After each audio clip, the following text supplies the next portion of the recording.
Banks ने भी बहुत अच्छी रेजिलियंस दिखाई। पूरे हफ्ते में अगर आप बैंकिंग इंडेक्स की बात करें तो लगभग 2000 पॉइंट्स रिकवर हुआ है बैंक निफ्टी मंडे के लोस से हम बात कर रहे हैं, क्योंकि जैक्सन होल का जो इम्पैक्ट आया था सोमवार को और उसके बाद से आपने बाजारों में पुल बैक रैली सोमवार को मंगलवार को दिखी। बुधवार हमारे बाजार बंद थे और उसके बाद थर्सडे को यानी कल थोड़ा दबाव में खुले बाजार लेकिन रिकवर हुए और आज एक कंसोलिडेशन का फेस देखा आपने, लेकिन बंद आपको 17,500 के ऊपर होते हुए दिखाई दिए। अविनाश गोरक्षाकर भी हैं इस पूरी बाजार की मूवमेंट पर हमारे को एक व्यू देने के लिए हमारे साथ बने हुए हैं। अविनाश, बैंक्स की तो खास तौर पर बात करनी होगी। आप मंडे के लोस को अगर याद करें, वहां से निफ्टी ने कम से कम 600-700 पॉइंट्स की रैली अब तक रिकवरी दिखाई। बैंक्स ने बहुत अच्छा कंट्रीब्यूशन दिया। मिड कैप और स्मॉल कैप में जिस तरह की रैली और आउट परफॉर्मेंस है, यहाँ तो क्लियरली फोकस लग रहा है कि बड़ा मनी आ रहा है, यहाँ smart money is moving here also. आपकी कैसी बाजार पे रीडिंग है इस पूरे हफ्ते? नहीं, बिल्कुल लग रहा है कि मार्केट में बहुत साइड पिछले 2 दिन में आई है, क्योंकि जैक्सन होल के मीटिंग के बाद मार्केट जिस तरीके से गिरा, उसके बाद मार्केट्स ने इंडिया में बहुत तेजी से रिकवर किया। इनफैक्ट थोड़ा बहुत कंट्रीब्यूशन एफआई के इन्फ्लोज के कारण भी था और थोड़ी शॉर्ट कवरिंग भी थी। लेकिन मेरा मानना है कि मार्केट डेफिनेटली इंडियन मार्केट को एक अच्छे पॉइंट ऑफ व्यू से देख रहा है, क्योंकि यहाँ पे कम से कम 7-8% का ग्रोथ भी है। हमारे अभी रिसेंटली जीएसटी के आंकड़े आ गए, वो भी काफी एनकरेजिंग थे।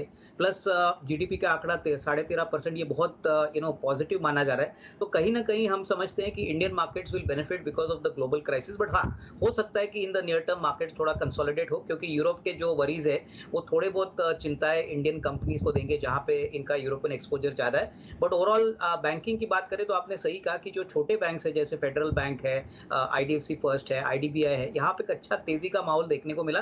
फ्रंट लाइन बैंक्स में तो वैसे भी मुझे लग रहा है कि काफी अच्छी वैल्यू बन सकती है अगर किसी को 12 to 18 मंथ्स का नजरिया लेना है। तो बैंकिंग तो डेफिनेटली अच्छा चलेगा, क्योंकि क्रेडिट ग्रोथ साइकिल बड़ी है, ओवरऑल इकोनॉमिक एक्टिविटी अभी अच्छी ग्रोथ दिखा रही है। तो बैंकिंग में मुझे लग रहा है कि अभी भी ऐसे मौके काफी है जहां पे निवेशक पैसा बना सकते हैं।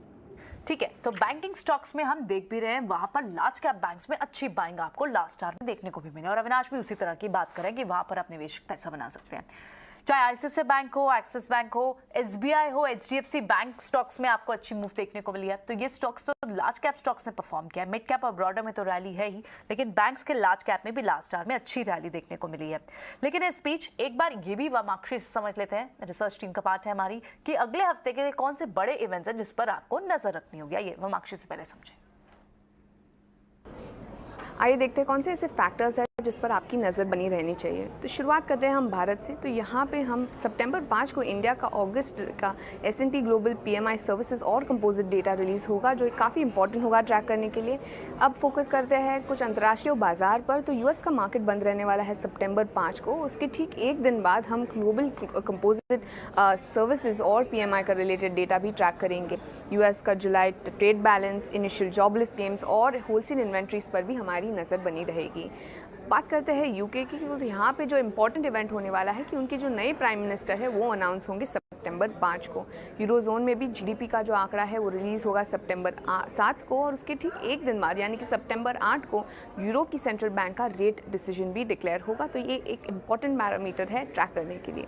बात करते हैं चाइना की। तो यहाँ पे ट्रेड बैलेंस का डेटा रिलीज होगा सितंबर 7 को और उसके ठीक 2 दिन बाद सीपीआई और पीपीआई का डेटा भी एक्सपेक्टेड है।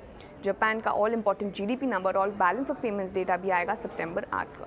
तो ये थे सारे ग्लोबल फैक्टर्स जिस पर आपकी नज़र बनी रहनी चाहिए। मगर हम देखते हैं कुछ और इंपॉर्टेंट इवेंट्स जो आपके रेडार पर रहने चाहिए। तो सितंबर 3 को north stream 1 gas pipeline reopen होने की उम्मीद हो रही है और सितंबर 5 को ओपेक्स की मीटिंग होगी आउटपुट के डिसीजन को लेकर।